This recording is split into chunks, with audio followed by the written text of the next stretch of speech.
Shalom shalom shengero ry'Imana bana b'Imana nshuti z'umusaraba ndabaramukije mu izina rya Yesu Kristo umwami wacu. Ndongeye kubaha ikaze muri iki kiganiro bamaso ntihagire ugutwara igitsibo cawe. Jewe ngiye kuganira namwe nitwa Abeli Mbonimpa. Ndashima Imana cane kubw'iyi saha kuko Imana yongeye kutugirira neza kugira ngo dusangire amajambo y'ubugingo. Mwene data, uno munsi twahawe ijambo litubwira ivy'urugamba, litubwira ivy'intambara. Nagira ngo nibutse umukristo wese ahari yuko umukristo yahamagariwe kuja mu rugamba, umukristo yahamagariwe kumusoda, umukristo yahamagariwe kwambara ibirwanishwa vyose vy'Imana kugira ngo ashobore guhagarara adatsinzwe. Murazi yuko twabaye nk'inyama z'ibisiga kuko turi hagati mu mabingira. Murazi ko umukristo aba ameze nk'inyama z'ibisiga. Dutegerezwa kurwana, kandi mu kurwana dutegerezwa gutondera urugamba icarimwe. Nico gituma uno munsi ngiye kwigisha no gusobanurira abakristo yuko muri abasoda, yuko muri ngabo, kandi ko muri ngabo mutegerezwa kumenya yuko tugomba kugira urunani.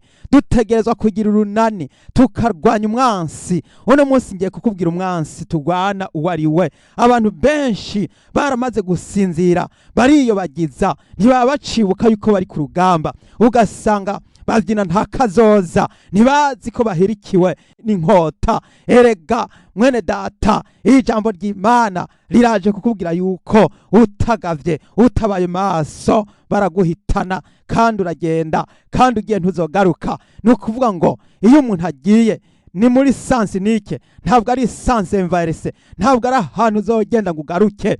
Ni voyage simple. Umuntu agiye mu kuzimu ntagaruka. Mwene data, wiyubare, ugabe, ntupfe upfira mu caha, ntuzopfe upfira mu caha. Wewe uri mu bibazo, wewe uri mu ngorane, hagarara ushikamye, umenye ko Yesu ari we mugabisha wawe, yanesheje urupfu na kuzimu, yatsinze intambara. Nico gituma ndagomba nkubwira urugamba rurakomeye mwene data. Nuko rero uno munsi tugiye gufatira akarorero ku mwami Dawidi. Umwami Dawidi yagwanye n'ikigatanya Goliyati kigatanya ca kindi cari gihambaye, cari gikomeye. Turaza kubona uburebure bwaco ico kigatanya. None waruzi ko nawe uhanganye n'ibigatanya? Waruzi ko uhanganye n'ibigatanya? Mbere uhanganye n'ibigatanya vyinshi, igitero. Nico gituma wewe umenye yuko uri hagati mu mabingira y'inkazi, utegerezwa kutonda urugamba. Mbega urwo rugamba uraruzi canke waragwibagiye? Erega urugamba rurwanirwa ku mavi. Hariho abandi bacibaza ngo ni mikino. Nta mikino, kuko utanesheje barakunesha, kandi iyo bakunesheje bagutwara hehe? Bagutwara mu kuzimu, bagutwara mu cobo, bagutwara iyo abansi. None uzi ko bagukoresha iki? Erega abo bansi baratema bagatongora. Mbe ntimuzi ko hariho n'abarozi barya abantu? None abantu barinda barya abandi, abarozi barinda baryana. Nukuvuga yuko shetani nyene ukubatuma. Mbe wibaza yuko abantu batabaye inyama z'ibisiga? Erega ni mugabe, mumenye yuko n'umwami Yesu bari bamwishe, nuko yari umwami w'abami, nuko yahagurutse maze akivumburanya, maze akivyukiranya, agafata ca gisato asiga kirambitseyo, aragaruka, arazamuka. Haleluya! Yesu niwe ntsinzi yawe, Yesu niwe ntsinzi yanje, Yesu niwe bubasha. Izere Yesu mwene data urokoke. Izere Yesu uko bagira bakunige, bagira kwice. Izere Yesu, wiyamangure vuba uwo mwansi ari kuri wewe. Hagarara ushikamye bamaso, gaba umenye yuko uhirikiwe n'ikigatanya. None rero ndakuraritse kugira ngo twanze dusenga Imana, kugira ngo Imana ituje imbere muri iri jambo ryayo. Haleluya! Data wera, mwami w'abami, ndagushimiye cyane muri kano kanya. Nuhabwe icubahiro kubwira ijambo tugiye gusangira muri kano kanya. Mwami, ufashe uwo ari we wese, ndetse mbanje kwisabira kugira ngo unyeze maze ntunganye, kandi amaraso yambonekeye ko ndetse njyabera bose bagiye kumvira ijambo ryawe, maze ribagirire ikimazi. Wera urakoze ibishimirwe, ni mu izina ry'umwami wacu Yesu Kristo Munyanazareti, amen. Mwene data, ndakuraritse gusoma igitabo ca mbere ca Samweli, igihimba ca 17. maze turaza gusoma duhereye ku murongo wa 4. Tugiye kwiga ivy'intambara ya Dawidi na Goliyati. Dawidi yica Goliyati. Ndagira ngo mbanze nkuzanira amakuru utaruzi canke wari usanzwe uzi, ariko ayo makuru kumbure ashobora kukubera amashasha canke ukaba wari usanzwe wari warayumvise, ariko noneho ayo makuru ndagira ngo ndakubwira aya makuru yuko ari amakuru yo kwibutsa yuko uri umusoda uri ku rugamba, kandi kutegereza kwigwanako, utegereza guhamagara Yesu kugira ngo aza gutabare. Kubera iki? Kubera yuko Yesu yanesheje urupfu, agatsinda ikigatanya c'ibigatanya, agatsinda umwansi mubi wa ruhebwa, ari we rupfu, ari we mumenja w'imperera, akamunesha agasiga muzingiranije hariya. Uwo ni utegereza gutabaza. Na Dawidi yiyambajije umwami w'abami, niwe yamurengeye amutabara, yakoresheje kwizera. Mwizere namwe mwizere, menye ko ukwizera gushobora gusenyura imisozi mu izina rya Yesu Kristo. None rero reka dusome Samweli ya mbere igihimba ca 17 umurongo wa 4, dusome mu izina rya Yesu. Bukeye mu nsago z'Abafilisitiya havamwe umuhizi yitwa Goliyati w'Igati.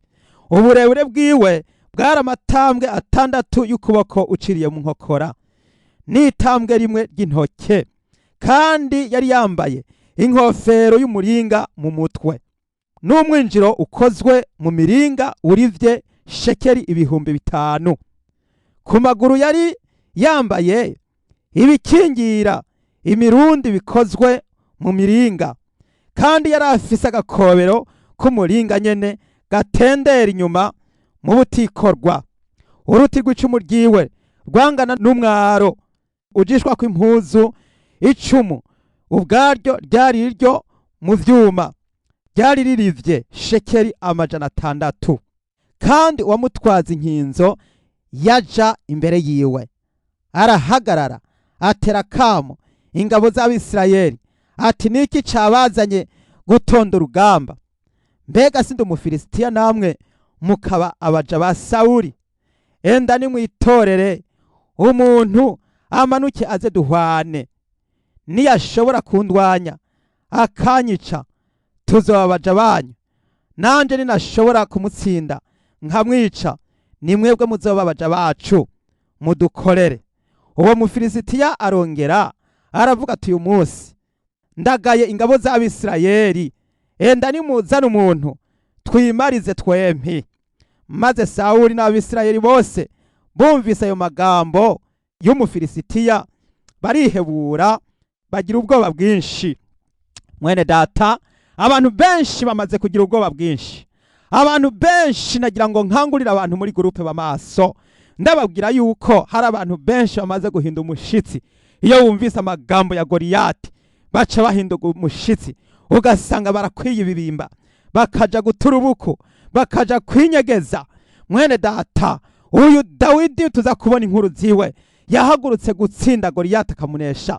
Yari umusore w'umwana, yari umwana muto, nukuvuga ngo ntiyarashoboye mbere, ntiyari bwamenye no kumenya ivyo kurwana, ariko kubwo kwizera Imana yababajwe n'amajambo uyu Mufilisitiya acokora ingabo z'Uhoraho, maze Dawidi niwe yahagurutse.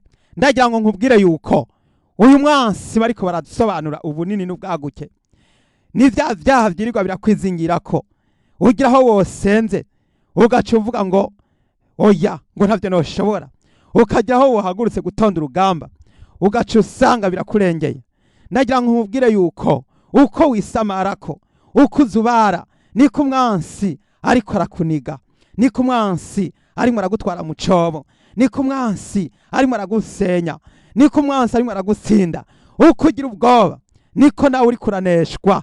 Ndagira ngo mbwire umukristo wese ahari hose, ndamubwire yuko yahamagariwe kurwana, wahamagariwe gutonda urugamba kugira ngo urwanye ukureho ibigatanya.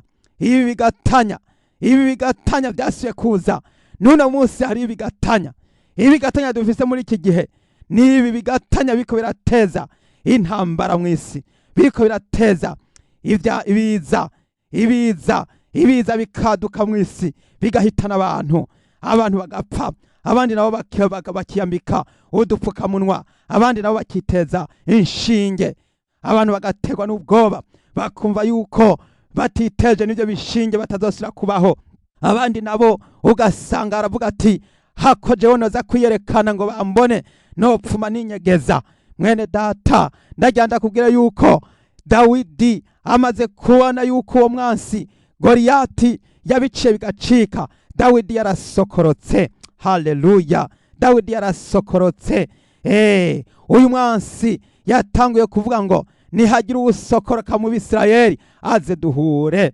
Uno munsi Shetani ariko aritamba ku mivyimba abantu benshi. Iyo amaze kubona utagisenga, iyo amaze kubona utagipfukama ngo usenge, iyo amaze kubona utakibasha guharira mwene so, iyo amaze kubona utakibasha kurondera Imana, aca atangura kukwitamba ku muvyimba, kubera yuko yamaze kukunesha. Kandi yakunesheje ubu umaze gutwagwa, kandi umaze kumira bunguri, baba bamaze kugutwara ntuzogaruka. Mwene data, nagira ngo mbwire abo muri groupe b'amaso, ndababwire yuko ari kuba maso, ndababwire yuko ari kugaba, ndababwire yuko turiko turanigana n'abansi, kandi ababansi tunigana ntabwo ari abantu basanzwe, ntabwo ari abantu bafise inyama nk'izo ziwawe n'iziwanje. Abo bantu tugwana nibijeya vy'ibigatanya, bifise ubwenge kugusumbya, bifise inkomezi kugusumbya, bifise amayeri yose kugusumbya. Wewe nta kindi usabwa gukora, birashakirwa gusa yuko wizera, birashakirwa yuko ambara inkomezi, birashakirwa yuko wuzura umwuka wera. Ngo abarongorwa na mpwemu w'Imana bose nibo bana b'Imana. Ndagira ngo mwaplike amategeko yose n'amabwirizwa y'Imana, mugendere mu ijambo ry'Imana. Nagira ngo nibutse umukristo wese wo muri groupe b'amaso yuko batakwitiye ubusa izina ry'ubukristo.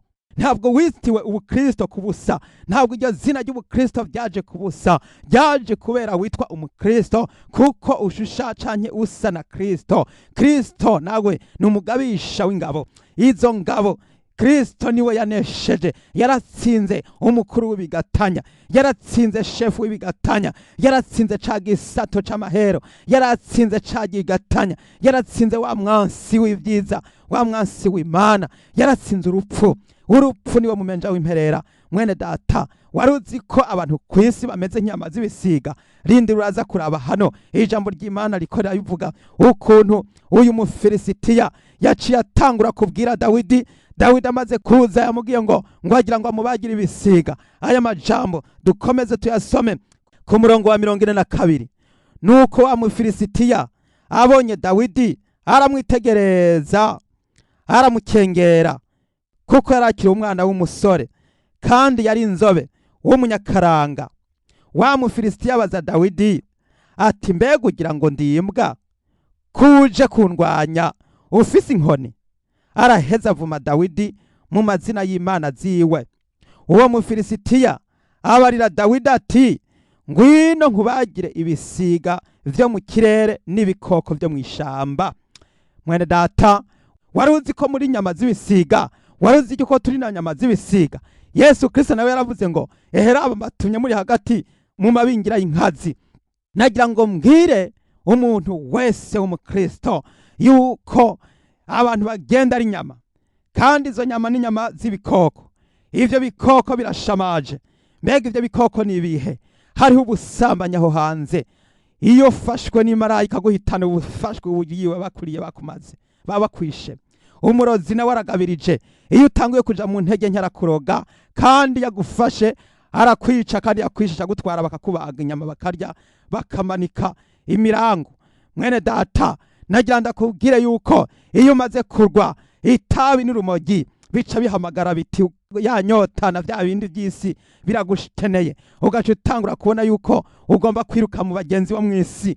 Nagira ndakubwire yuko iyo umaze kurwa utangura kuja mu kaboregwe, imboregwa abagenzi bo mw'isi baca batangura kukubona nk'umugenzi. Mwene data, ijambo ry'Imana riravuga ngo ntimukifatanye n'abatizera kandi ataco musangiye. Uyu Mufilisitiya, iki kigatanya, iki kijeya kiriko kiraguhendahenda, cikunkumure. Eheraba kigomba kukubagira inyama z'ibisiga, kigomba kukubagira ibikoko vyo mw'ishamba. Haguruka wambara inkomezi, haguruka utonde urugamba.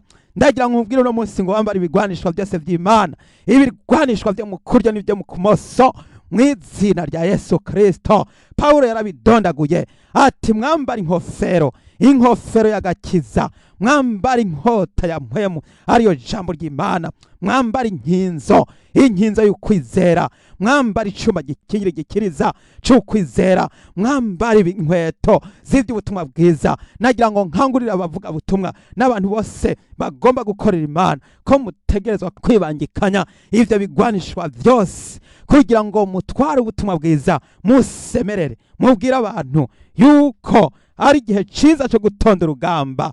Hagarara ushikamye mwene data, kuko nutarwanya baraguhitana, ni utarwana bariko barakugwanya kandi bagukuriye hasi. Kandi iyo babonye ugomba kuba umuhizi, bagutondako ari ingabo nyinshi, bakagutaha hagati. Bisaba yuko umuhizi, bisaba yuko umugabo ugatonda urugamba, ukagira inkomezi, ukamenya yuko utegereza kwigwanako, ukarwana sinavyaye, ukarwana finale, ukarwana nk'uwagwanye nk'uwize ingwano ya yindi agakubitana ibipfunsi atari nk'uwuhusha. Paulo yaravuze ngo nkubitana ibipfunsi ariko sindi nk'uwuhusha, kandi ngo siganirwa igitsibo kugira ngo ndushanywe kandi neshe kandi mbuwa mbere. Nawe haguruka, hagarara usenge mu bubasha no mu bushobozi, usenge. Urugamba rw'intambara turimwo n'urugamba rw'amasengesho. Nagira nibutsa abantu baretse gusenga, bakengereye amasengesho, bakibaza ko atakimazi, yuko mu masengesho ariho bironkeka. Ku musozi w'Imana niho honyene gusa bironkeka, nta handi. Ntuze wibaze ngo biva hehe, ntabwo biva mu kirere, ntabwo bipfa kuza gusa, birashakirwa kugenda ku mavi gusenga. Twibuke ko na Yesu ubwiwe yarasenga, none ko yasenga ari umwana w'Imana, yaje ava mu ijuru. Mwene data, wewe kuki uracaharira wibaza ko uzobironka bivuye hehe? Bitegerezwa kuva ku mavi kandi bikava kuri wa musozi uhoraho, ku musozi w'Imana niho bironkeka, niho bironkeka. Haguruka, nagira ngo ntere umwete abantu bagisamara, bazubaye, bavyibagiye. Abandi babibaza ngo gusa ngo nukwitwa izina ngo kizima, ngo baranyise umukristo, ngo ivyo vyarakwiye, ngo ntaco bimaze, ngo ibindi byose ngo narahejeje. Barakugize inyama z'ibisiga, barakugize inyama z'ibisiga. Harageze ko wigobotora. Nimba ukirigira ubuntu ukabukiriho, urahiriwe kugira ngo wongere kuva mu menyo y'ingwe, wongere kuva mu vyara vy'ingwe. N'ayahandi warafaditse, vayo, sohoka, uve mu rugamba rw'Abafilisitiya, maze uje kwifatanya na Dawidi, maze utonde urugamba. Tugiye kuraba ivyo Dawidi nawe yishuye. Haleluya! Ku murongo wa 45 haravuga ngo Dawidi yishura uwo Mufilisitiya, tuje kundwanya ufise inkota n'icumu n'agakobero, ariko jewe nje kukurwanya mu izina ry'Uhoraho nyene ingabo, Imana y'ingabo z'Abisirayeli wacokoye. Uyu munsi Uhoraho arakugabuye mu maboko yanje, ngira nkwice, nguce izosi, kandi imivyimba y'ingabo z'Abafilisitiya ngira ndayigaburire ibisiga vyo mu kirere n'ibikoko vyo mu ishamba, kugira ngo isi yose imenye ko mu Bisirayeli hari Imana. Haleluya! Kandi rikoraniro ryose rimenye yuko Uhoraho adakirisha inkota canke icumu, kuko intambara ari Uhoraho, kandi niwe agira abagabure mu maboko yacu. Haleluya! Mwene data, aya majambo nagira ngo nsabe umukristo wese ahari ayafate mu mutwe, ayafate nka nkama. Misi yose umaze kubona mu rugo rwawe hadutse intambara, subiramwo aya majambo yabwire Goliyati, umubwira ati nimba waje ngaha rero ngira ndakubagira ibisiga. Ugasanga mu rugo iwawe habaye intambara, ja ku mavi usenge, upfukame, wambaze yo mwijuru, kuko iyo ntambara si y'amaboko, si y'amagambo, ni intambara yo ku mavi. Maze umugore ahaye apfukama asenge, asaba Imana kumucisha bugufi, asaba Imana kumugabanya ishavu. Ishavu ritsindwe mu izina rya Yesu. Iryo shavu iyo umaze kwibaza ishavu, iryo shavu ni Goliyati. iryo shavu ni ca kigatanya, iryo shavu nico kikoko gigira kiza kikumare, kuko wibaza ngo ugira ushavure ngo ugira wihore, ariko ugasanga uhamagaye izimwonga wikwegera akarambaraye, ugasanga mu rugo rwawe hahindutse amafuti, umwiza w'umuzitanya ukubikiza mu rugo rwawe, amarira n'amaborogo agatangura kuba ariyo yinjira mu rugo, kubera yuko wahamagaye Goliyati aho kugira ngo umuneshe wamuhaye akaryo aba ari we aguhitana, aho uwo mugaburiye inyama z'ibisiga vyo mu kirere n'ibikoko vyo mu ishamba, ariko warihenze uza kumuha ibigwanisho byose wari ufise, urabimuha umwishira mu biganza kugira ngo akubage agusonzamere. Kandi ndagira ndakubwire yuko abantu benshi bamaze gucika nk'inyama z'ibikoko, bamaze gucika nk'inyama z'ibisiga, kubera yuko basamaye bagatitura ukwizera uhoraho. Mwene data, kanguka umenye ko intambara tugwana atari yacu, niyo uhoraho. Hamagara Imana mu rugo rwawe, hamagara Imana mu busore bwawe. Yewe wa musore we wisamaye ko ukajuragirika ugatangura kujarajara, hamagara Imana, uje ku mavi usenge, uje ku mavi wambaze uhoraho Yesu Kristo. Uhoraho aravuga ngo mpamagara nanje ndakwitaba, nkwereke ibikomeye n'ibihambaye. Mwene data, waribagiye, warazubaye. Raba amajambo y'umusore Dawidi. Dawidi yari umwana muto, Dawidi baramuhaye ibigwanishwa by'umubiri ngo agwane avyambaye, asanga ntivyoshoboka. Ntabwo yari yaramenyereye urugamba rw'umubiri. Urugamba rw'umubiri rurisha. Mwene data, wewe aho urukunda gukoresha kwihora, ugashaka gushavura, ugashavuzwa n'ivyo wabonye, ugashavuzwa n'icyo aricyo cyose, ndagira ndakubwira yuko ivyo byose warihenze, kubera yuko intambara yacu si yo kugira ishavu, intambara yacu si yo kudadika, intambara yacu si yo kudadarara, intambara yacu niyo kwambaza uhoraho gusa, intambara yacu niyo guha ikibanza Yesu Kristo mu bugingo bwacu, hanyuma akaba ari waturwanirira, akaba ari watuneshereza. Mwene data, raba amajambo Dawidi yishuye uyu Mufilisitiya, yaramubwiye ati ndagira ngo nze nkurwanye mu izina ry'uhoraho Imana y'Abisirayeli wacokoye, ndagira ngo nkubagire ibisiga byo mu kirere ndetse n'ibikoko byo mu ishamba. Mwene data, uriteguye kubagira ibisiga abadayimoni ubabagira ibisiga mu izina rya Yesu, ubagire abadayimoni ibisiga, ibikoko byo mu ishamba, ubatsonzamure bakubita inkota, maze urandure uteme utongore, kandi ntihagire n'uwa kirazira sigara. Imyuka mibi, impwemu mbi, tsinda amahanga, tsinda ibishegu, tsinda ibigirwamana, utsinda ibintu byose by'amafuti bishaka kukuburagiza bikagutesha intumbero. Ndagira ngo nkubwire ngo urikanure umere magabo, wihagarare ko iri jambo niryo kugukomeza, niryo kubwira ngo shikama urwane urugamba. Erega uriko uragwana n'ikijeya, urwana n'ikigatanya. Burya ntimwabimenye, umuntu agwana n'urupfu aba ariko arahangana n'imisozi. Twahanganye n'imisozi, aho ubona turi ku rugamba rukomeye, kuko urwana n'urupfu. Urupfu ntirufyina ata, ruraguhitana. Erega ibyaha bikwega urupfu, kandi uru rupfu ntiruzokugarura. Mwene data, ntabwo uzogaruka, ni wagenda uzogenda ugiye, kandi iyo uzoja bazogusonzamera, bazokubaga nk'inyama z'ibisiga, bazokubaga guswagagura. None ni kubera iki mwasamaye mukazubara? Umuntu yababwira ati ijambo ry'Imana rivuga gutya ngo ivyazanye n'ivyaduka, ngo ivyazanye ngo si Imana yabivuze. Mwene data, iyi Bibiliya ubona nihagera ku munsi w'urupfu, izozingururwa imbere yawe hamwe kw'irembo, uzosanga izinguruye. Ati aha hantu wari warahasomye, utangure kuvuga atego narahasomye. Ati none kuba hasomye uje hano gukora iki? Maze ucubura ico wishura. Mwene data, soma Bibiliya, senga Imana, tabaza Yesu, hamagara Imana mu rugo rwawe, hamagara Imana mu bukumi bwawe. Wewe mukenyezi mwigeme, wewe mwigeme, hamagara Imana muri ubwo bukumi bwawe. Naye handi hoho uhirikiwe n'inkota, naye handi hoho abansi barakaka hirya no hino. Wisuzume, wirinde ntihugire abagenzi babi, abagenzi b'ibirara, abagenzi abantu benshi baramaze gucika imaraya, abagenzi abantu benshi baramaze gucika ibikoko n'ibinyamaswa. Wamugira ngo n'abantu, ariko imbere muri bo nibigatanya by'ibijeya bishaka kugutwara, kandi n'ibyagutwara ntuzogaruka. abantu ubona turi inyama z'ibisiga, abantu birirwa barapfa. Genda murabe mwirimbi ingene abantu bahindukiranye, barapfuye kandi n'ubu bakibandanya. None wowe uzokirira hehe? Ninde wizeye kudashaka gupfukama ngo usenge Imana, kudashaka guhamagara Imana? Uzotabagwa nande? Uzokirira hehe? Ninde azogukiza? Ninde azokurokora? Mwene data, kunda wumve, maze ube maso, maze ugabe. Haleluya. Ijambo ry'Imana rikomeje kutwereka ingene urugamba rwabandanije ku murongo wa 48. Nuko wa Mufilisitiya atanguye kuza ngo ahure na Dawidi.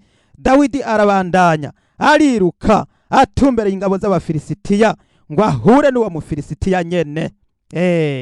Yagenda amutumbereye aho guhunga. Hari abantu benshi bahunga amasengesho, hari abantu benshi basenga akajambo kamwe ngo turarushe, bakaba barahejeje. Abandi nabo ugasanga nta n'ivyo banezwe. Ariko ndagenda kubwire ngo Dawidi yagiye yiruka atumbereye y'Abafilisitiya bari ku murongo wa 49. Maze Dawidi atuma ukuboko mwisaho yiwe, akura yibuye, ariteresha wa mugozi, arinega uwo Mufilisitiya mu ruhanga, rimwiteramwo, aca yikubita hasi yubamye. Haleluya. Ibuye Yesu nuriwe ry'igitare. Yesu niwe ry'urutare rukomeye. Yesu ni nkinzo yacu. Yesu ni kirwanisha. Izina rya Yesu rifise ububasha. Mwibuke ko Yesu ari urutare, mwibuke ko Yesu ari we buye rigumye ifuruka. Nibuye rigumye ifuruka. Yesu nibuye rigumye ifuruka. Mwibuke ko Yesu ari buye rigumye ifuruka. Rimwe ryagawa n'abubatsi. Abantu benshi barakengera amasengesho, barakengera gupfukama, barakengera kwihana, bakibaza yuko bazoshobora gukizwa n'inguvu zabo. Ariko nuzoshobora mwene data, ntabwo woshobora urupfu, ntabwo woshobora ibijeya ibigatanya.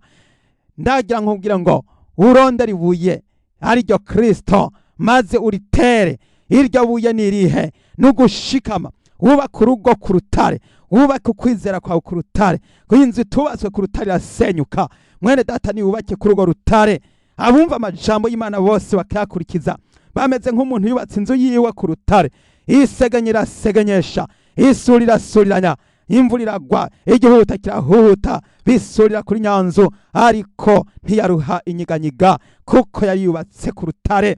Mwene data, woba wubatse ku rutare? Mbega urugo rwawe rwubatse ku rutare? Mbega ubusore bwawe bwubatse ku rutare? Mbega ubukumi bwawe wabwubatse ku rutare, canke uracakekeranya? Mwene data, n'igihe cawe, n'igihe ciza cyo kugira ngo uhitemwo gutumbera Yesu Kristo.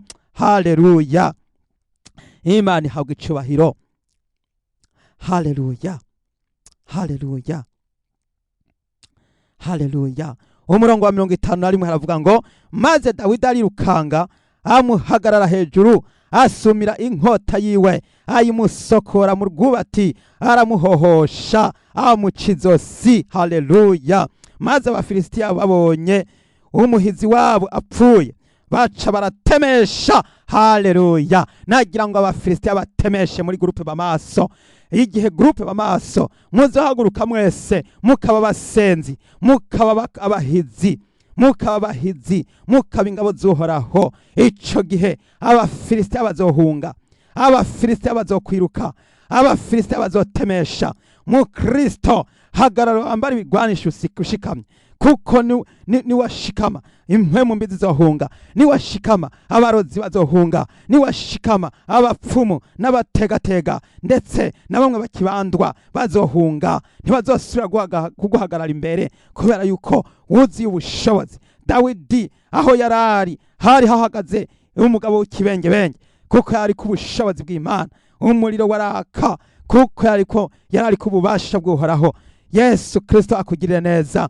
Yesu Kristo akugirire neza kugira ngo habwe imbaraga zo gucizo si Goliati umucizo si mu izina rya Yesu. Ivyo bisaba kwizera.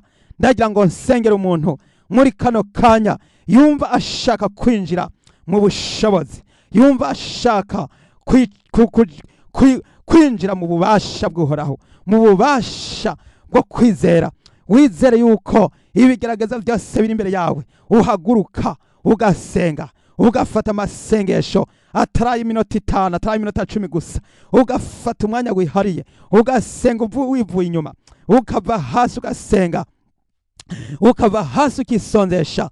Mwene data, bikore bigikoreka, bikore akanya kakiriho, kuko hari igihe bitazokunda, hari igihe utazobishobora. Mwene data, senga senga senga. Nagira ngo nkangurira abantu bose bo muri groupe b'amaso, musenge. Mugabo haguruka usenge mu by'ukuri, usenge. Mukenyezi haguruka usenge mu by'ukuri, musore haguruka usenge mu by'ukuri, mwigeme haguruka usenge, kuko kugira ngo uzusezere ubukumi bwawe bishakirwa yuko winjira mu nkomezi z'amasengesho, bishakirwa ko wambara ibirwanishwa nk'ibya Dawidi, bishakirwa ko wambara inkomezi.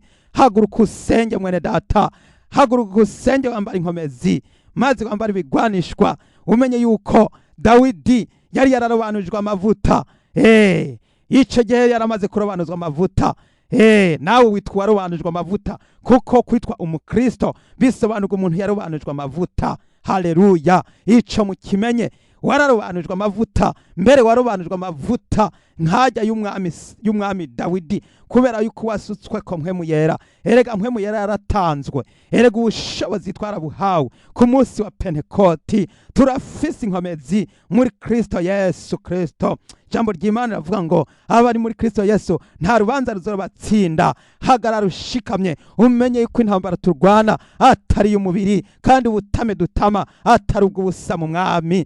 Haleluya! Rero mwene data, wamaze kumva ko wemera kwakira ibirwanishwa byose by'Imana, ndagira ngo nkurarikire kugira ngo wongere gupfuka amahuri, maze twinjire mu bushobozi, hanyuma usabe ububasha budasanzwe, inkomezi zidasanzwe zikuze ko, maze utangure kurwana urugamba. Urwane nk'unesha, woye kurwana uneshwa, ahubwo urwane unesha mu izina rya Yesu Kristo.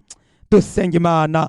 Data ugororoka, mu izina ry'ubushobozi, izina ry'ububasha, izina rihambaye, ariryo zina ry'umwami wacu Yesu Kristo w'umunyanazareti, ndaciye bugufi imbere zawe muri kano kanya. Ndagushimiye kuri iri jambo riduhembura, rituvugutira, riduha ububasha nk'ubwo wahaye Dawidi. Dawidi yaratsinze Goliyati. Dawidi yararambitse ca gigatanya hasi, agica umutwe, agica izosi. Ndagusavye mwami kugira ngo mpimbaraga zo mu kurya nizo mu kumoso, mu izina rya Yesu Kristo. Ndasengeye umusore n'uyu mugabo bagira inkomezi zo mu kurya nizo mu kumoso, mu izina rya Yesu. Ndasengeye umwigeme n'uyu mukenyezi, ubaha ibirwanishwa byo mu kurya n'ibyo mu kubamfu, mu izina rya Yesu Kristo. Ubabwire ko intambara turwana atari y'umubiri, bamenye ko intambara turwana atari intambara ya kimuntu, ni intambara yo mu buryo bw'umwuka. Tuhaguruka kugira ngo turwane, dusenye imisozi, dutembagaze ibirindiro by'abashetani, ibirindiro by'abadayimoni, tubitembagaze. Ndatembagaje ibisika n'ibambasi, ndahomvaguje ibintu byose by'abadayimoni, iby'abafilisitiya byose ndabishenye mu izina rya Yesu. Ndatembagaje imisozi yose iri imbere ya groupe b'amaso. Hari abantu benshi baciganyira, bacidodomba, ugasanga barihebuye, bakihebuzwa n'ivyisi. Ivyisi ntibikwiye kugutera ubwoba, kuko Yesu yarabinesheje, Yesu yarabitsinze hamwe ku musaraba i Kalvari Golgota. Urashakirwa kwinjira mu bushobozi bw'Imana, urashakirwa kwambara ubushobozi bwa mpwemu w'Imana, kugira ngo urwane intambara y'inkundura. Uyu ni intambara ya finale. Utawugwane, uteme, utongore, urandure, ukureho, umaririkanye mu izina rya Yesu. Umenye yuko turi ku rugamba, kandi urugamba dutegerezwa kurutsinda, kuko Yesu ubu turwanirira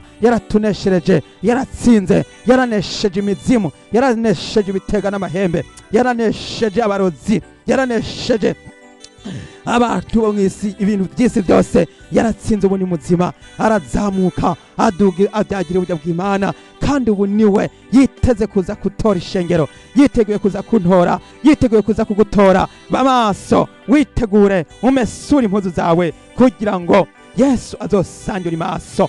mu izina rya Yesu. Ndagushimiye mwami w'abami kubwo abantu bariko barabohoka, ndagushimiye kubwo abantu bariko barakira, ndagushimiye ko abantu bariko barakizwa ingwara z'imitima n'iz'imibiri, abantu bariko barabohoka, ibibazo byinshi biko biracotorega umuti mu izina rya Yesu. Abantu bipfuza kubona ikibondo bariko bararonka ibisubizo, shishikara usenge, shishikara wizere, uzobona ikibondo. Wizere Yesu, wowe urwaye komeza wizere, usenge kandi winjire mu bushobozi, ukomeze kwizera. Yesu ari kumwe nawe. Urakoze Mana, urakoze kubikoze, ndabishimye nkenguruka, izina ryawe niryubahwe nuko nubishimirwe.